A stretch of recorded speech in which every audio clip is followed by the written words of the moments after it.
Alright, what is up everyone? Today we'll be covering chapter 582 of Tower of God, and we had a few things going on. It wasn't nearly as exciting as last chapter, but it did have some important events. We start off with Lobanon and Hugo facing off, and Lobanon makes the first strike. While he's attacking, Doan goes ahead and destroys the gate. We finally get some insight into Doan's inner perspective, and we find out that she's still consistent with her character and that she just wants to stop the war and save as many lives as possible. So even if it means working the Lopabia family, she will do anything to save as many innocent people as possible, which is really good for her character. However, I think this will cost her eventually if she doesn't choose a side, because this war is going to happen no matter what.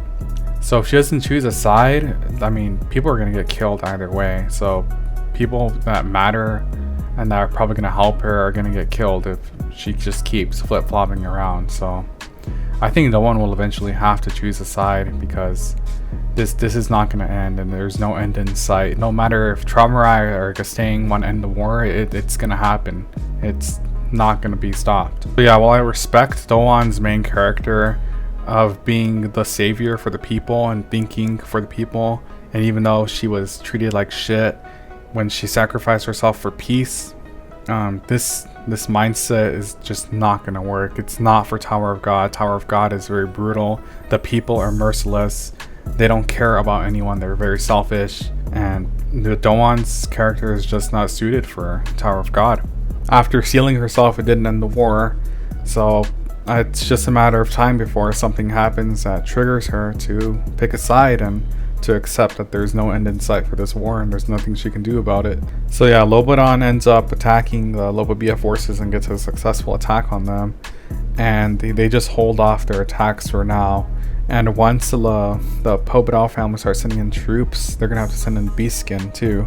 So with that first section of the chapter out of the way, now we're in a time limit with Yasratcha and Yama needing to rescue the book as soon as possible. So as they're going down to get the book, they run into this guy, this Giskar guy, and they try to jump him, but he ends up cuffing them.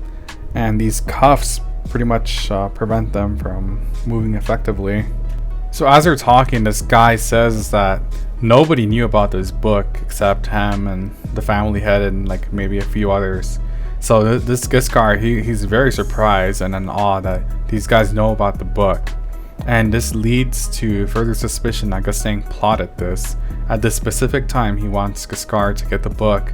He has Yasratcha and Yama trying to barge in and get the book.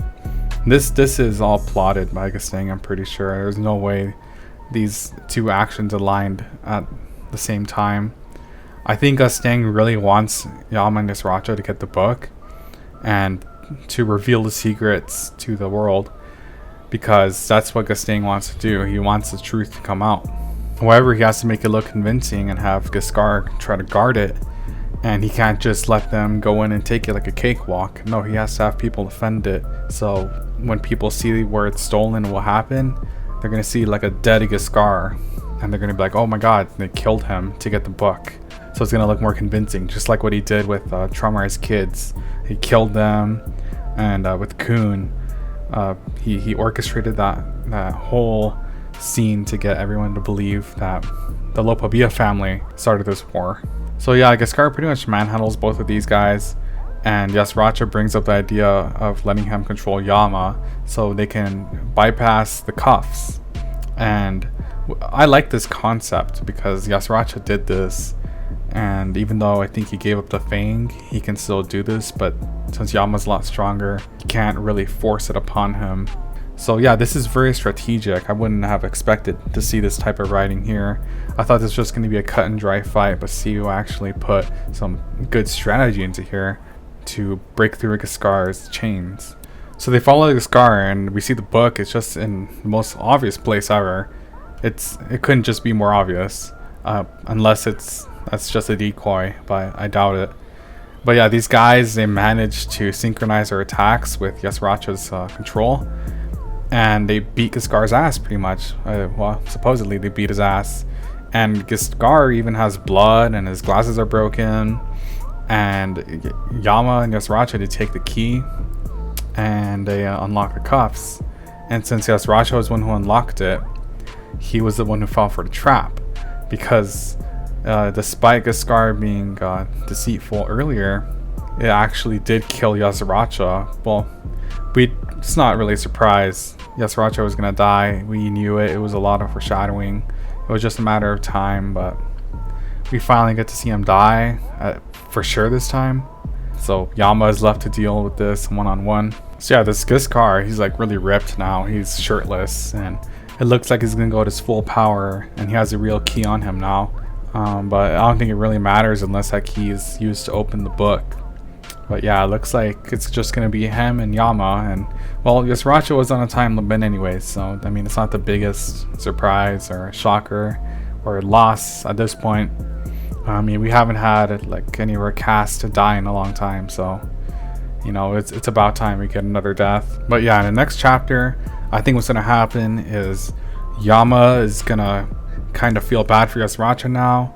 I think he's actually gonna fall for him. Like, he's actually gonna feel bad and be sad. And Yasratcha is gonna tell him some last tidbits of information about his father. And this one leads Yama to really kick this guy's ass. But other than that, that's the end of the chapter. I mean, not much really happened in this chapter. I mean, we got a death, supposedly. We'll see a confirmation next chapter. I'm pretty sure this is Yasratcha's last life. But yeah, let me know what you guys think. Let me know what you guys thought of Yasratcha's death, of the chapter as a whole, and what you think is going to happen next chapter. With all that said, thank you so much for watching, everyone, and I'll see you in the next chapter.